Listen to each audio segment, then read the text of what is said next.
Hi, it's Story with Tape in the studio. Welcome back to another episode. And in today's video, I'll be showing you how I built this white oak table.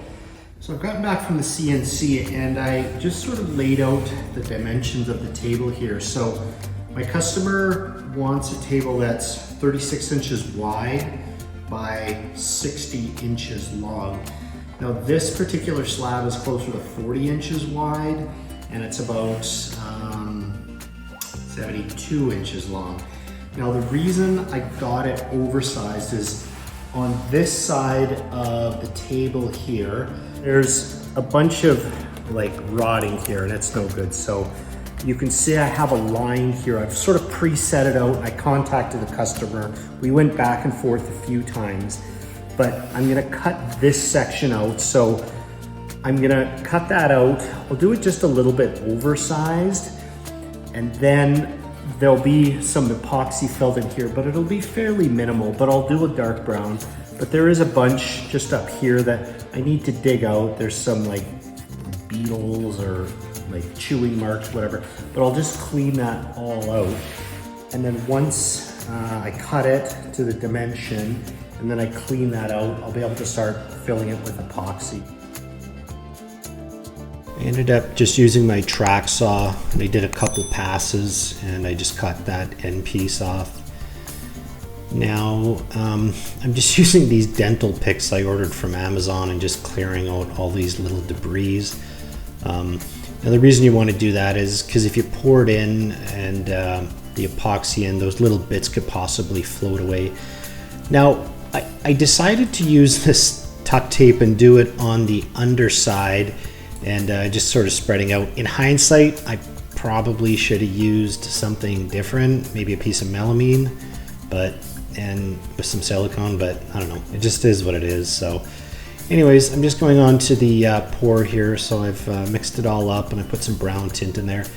Now I had to end up doing a couple pours, but you can just see it sort of slowly seeping in there. I've allowed the epoxy to cure the last few days and I started pulling off the tape, but if you've ever worked with this tuck tape, technical tape, whatever it's called, it sticks. And I could keep pulling it off, but I'd probably spend like at least a half an hour trying to pull it off. So I'm just gonna use my rubber sled and just take off the light surface. There's bumps anyways that came through. When I was pouring it, I had a little bit of leaking, so I had to kind of pull it away and then balance it on some sawhorses and try to tape the underside. So it's a bit of a mess, it's a bit uneven, but I kind of knew it was gonna happen, but you know when you sometimes do something and you know that it's gonna happen, but you're hoping it won't? Yeah, well, I fell victim to that, but that's okay. I'm just gonna do just a super light pass just to take it off. I'm not gonna resurface the whole thing. If it's a little uneven, that's okay, because I gotta pour some more epoxy, then I gotta flatten it again. So it's a bit of a process. These tables can take a little bit of time, but yeah, I'm just gonna go ahead and start doing the router sled and you can see how it goes. So I have this woodpecker router sled and a Milwaukee router on top, and I just have the hose there connected to my dust collector. But I'm just kind of going back and forth, and if you're looking to see the underside there's a bunch of burn marks on the blade, so I ended up changing them sort of halfway through. I finished flattening out the top and the bottom and it looks great. There is of course a bunch of spots where the epoxy didn't come in, so I gotta add it. Now, because this oak is so porous, I am concerned about just pouring the epoxy right on and then it's seeping and then I have weird blotchy marks. So I'm gonna try some shellac and just kind of give it a coat over so that the epoxy doesn't soak in. You can see there's all these holes all over the place.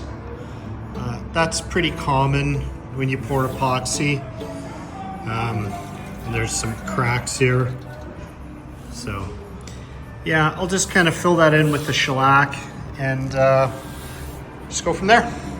I find that the shellac actually works really nice. Just as I mentioned before, if you pour some epoxy with some tint in it, it does have a tendency to seep into all those grain pores. So that's why I add the shellac, and it just sort of blocks it out. But yeah, it's a pretty time-consuming process, but you know, it's just a part of it. So here now I'm cutting the edge, or the one side, and then the ends.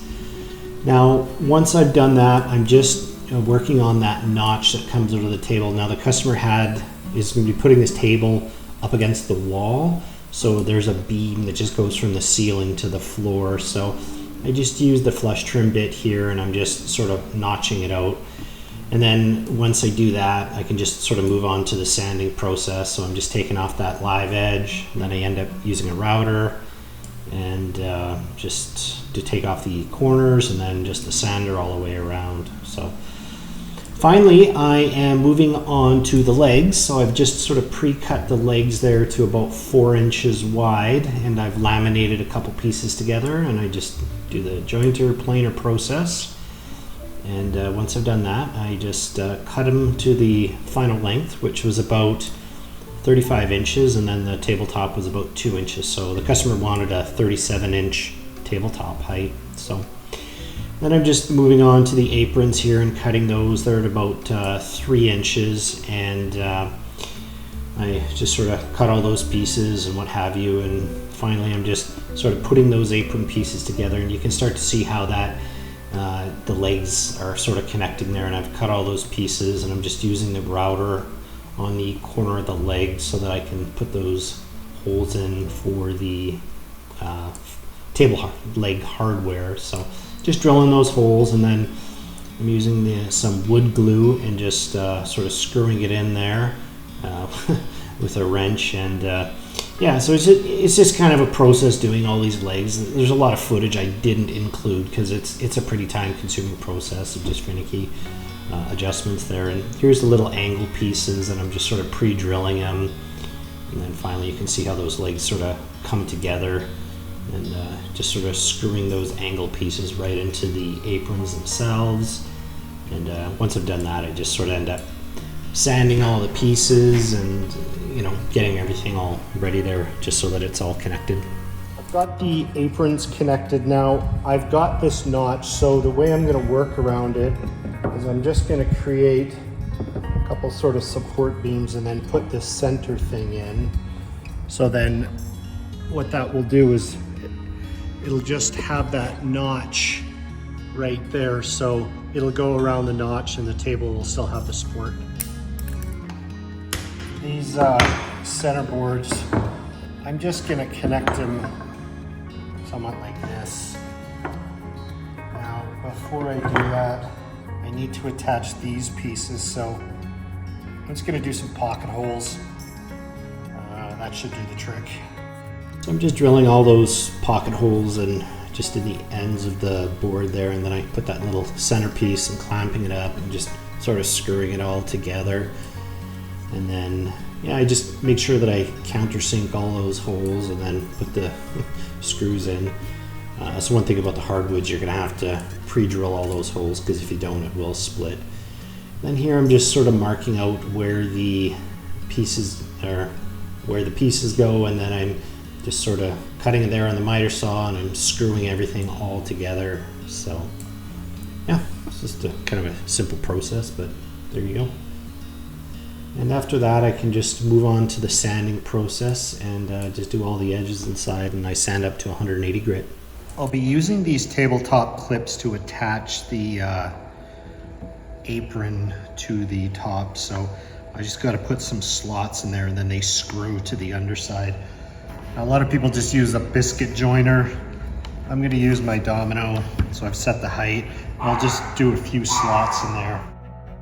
Yeah, so I just kind of set the depth of that and of the domino, and you can see those little slots there. But I ended up putting the finish on it. You can see there, didn't really record it, but I just used the Osmo Pollux oil, and I'm just putting all those clips together and putting the legs in place and all that sort of stuff. But yeah, it's kind of came all together in the end, and here's the table, and I'm really happy how it turned out. It's got a really nice live edge. It's got lots of grain and some epoxy there, so it's kind of interesting, and that epoxy, when I poured it in, it really hardened up the part of the wood that was sort of soft there. But I don't know, I think those almost looks like a little flame on the top or something like that. But you can see that nice straight grain along the side, and I don't know, when you kind of pan up a bit closer, you can sort of see those medullary rays, which are just basically, basically water transferring to the outside of the tree there. But I don't know, fancy term. But anyways, yeah, that's pretty much the video, but I appreciate you watching it to the end. And if you haven't yet, I would really like it if you could subscribe to my channel. I come up with content fairly regularly. But yeah, you have a great rest of your day, and we'll see you on the next video. Take care. Bye.